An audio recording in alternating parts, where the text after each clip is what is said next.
आज Doubtnut app download करें। Doubtnut पर अपने सभी गणित, रसायन विज्ञान, भौतिक विज्ञान और जीव विज्ञान के डाउट्स का करो सफाया। बस प्रश्न की फोटो खींचो, एक ही प्रश्न को क्रॉप करो और तुरंत वीडियो सोल्यूशन पाओ। अभी डाउनलोड करें। प्रश्नानुसार यह बताया गया है कि एक भारी पिंड m तथा एक हल्का पिंड जिसे हम स्मॉल m से प्रदर्शित करते हैं चिकनी नली में से गुजरती हुई, अर्थात जहां घर्षण का मान 0 होगा, दो सिरों पर रस्सी के द्वारा बंधे हुए हैं। जहां हल्का पिंड क्षैतिज वृत्त में गति कर रहा है किसी एक अक्ष के सापेक्ष। हमें इस प्रश्न में वह आवृत्ति ज्ञात करनी है जिस पर वह भारी पिंड स्थिर रह पाए। इसके लिए हम इसकी संरचना को सबसे पहले देखेंगे। प्रश्नानुसार दिए गए आरेख के अनुसार हमने कल्पना की है कि यदि यहाँ पर एक नली है जिस पर दो छोरों पर से डोरी से बंधे हुए हल्का द्रव्यमान जिसे स्मॉल m से प्रदर्शित किया गया है तथा एक भारी द्रव्यमान जिसे कैपिटल M से प्रदर्शित किया गया है दिया हुआ है। जहाँ हल्का द्रव्यमान किसी वृत्तीय पथ पर दिए हुए वृत्तीय पथ पर गति कर रहा है। क्षैतिज इसके लिए अक्ष होगा। यह अक्ष जो क्षैतिज दिया हुआ है ये छोटे द्रव्यमान या कम द्रव्यमान वाले वस्तु के लिए दिया गया है जो इस पर वृत्तीय पथ पर गति करती है, जिसके लिए यदि हम इस वृत्तीय पथ पर इसकी त्रिज्या की गणना करें तो हम इसे r से प्रदर्शित करते हैं। जहाँ इसकी लंबाई, जहाँ इस डोरी की लंबाई इस क्षेत्र से इस क्षेत्र के बीच हमने l से प्रदर्शित किया हुआ है। जहाँ यदि हम आगे देखें तब रस्सी पर भार की वजह से कुछ तनाव आएगा जिसे हम उल्टे ओर t से प्रदर्शित करते हैं। उसी तनाव का मान, क्योंकि उसी डोरी पर है, भारी बल से लगने वाले तनाव का मान भी ऊपर की ओर t से प्रदर्शित होगा। जहां हम इस वस्तु के भार को, भारी वस्तु के भार को कैपिटल M g से प्रदर्शित करेंगे, जहां हल्के वस्तु के भार को हम स्मॉल m g से प्रदर्शित करेंगे। प्रश्नानुसार हल्के पिंड के घूमते हुए, जो हल्का पिंड हमें दिया हुआ है उसके घूमते हुए भारी पिंड के स्थिरता, भारी पिंड की स्थिरता के लिए आवृत्ति की गणना करनी है जिसे हम स्मॉल v से प्रदर्शित करेंगे। आवृत्ति की गणना करने के लिए सबसे पहले हम यदि उसके मानों को देखें तब इस प्रकार से इसे प्रश्न को रेखीय रूप से लिखते हुए यदि हम यहाँ पर हल्के पिंड का भार mg प्रदर्शित करें, तार पर डोरी पर लगने वाला तनाव t से प्रदर्शित हो जिसकी लंबाई हमने l मान रखी हुई है, जहाँ पर यह नली के केंद्र को बताती है जो ऊर्ध्वाधर अक्ष में एक त्रिज्या r से जाते हुए मान को बताया गया है।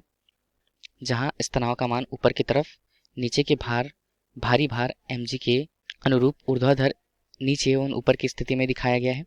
हम यदि मान लें कि यह नली से यह डोरी ऊर्ध्वाधर अर्थात वर्टिकल से थीटा डिग्री कोण पर उपस्थित है, तब इसके अनुसार यदि हम तनाव की गणना देखें तो तनाव को मुख्य रूप से हम दो भागों में वियोजित कर सकते हैं। तनाव का जो ऊर्ध्वाधर अक्ष होगा ऊपर की तरफ कोण के मान के अनुसार इसका मान होगा t cos थीटा, जबकि हम यहाँ पर यदि इस पक्ष पर अंदर की तरफ अभिकेंद्र बल की कल्पना करें तब वह यहाँ पर बना हुआ मान t का साइन थीटा से उपस्थित होगा।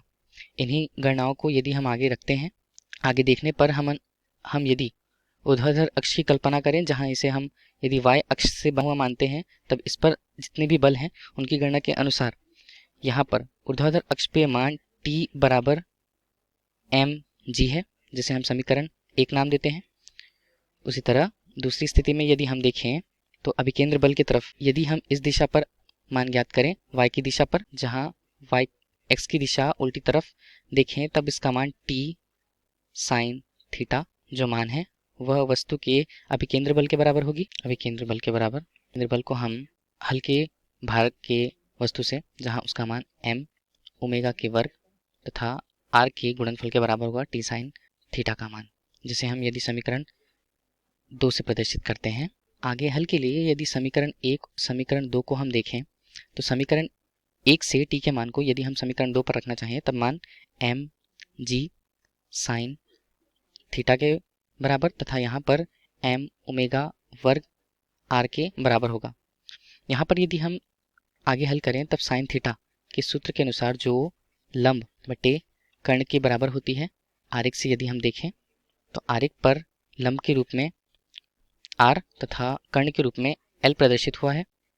इन्हीं मानों को साइन थीटा के मान पर रखते हुए, जहाँ पे लंब का मान r तथा कर्ण का मान l है, हम इस प्रश्न में इस प्रस्तुतिकरण पर रखते हैं mg साइन थीटा का मान r अनुपात l के रूप में तथा m ओमेगा के वर्ग और r का गुणा आर और आर यहाँ पर हट जाते हैं, जहाँ यदि हमें ओमेगा के मान प्राप्त करने हैं तब एम जी अनुपात स्मॉल एम एल होता है। यहाँ पर केवल ओमेगा का मान यदि हमें ज्ञात करना है तो उसका मान एम जी अनुपात स्मॉल एम एल के पूर्ण रूप से वर्गमूल के बराबर होगा।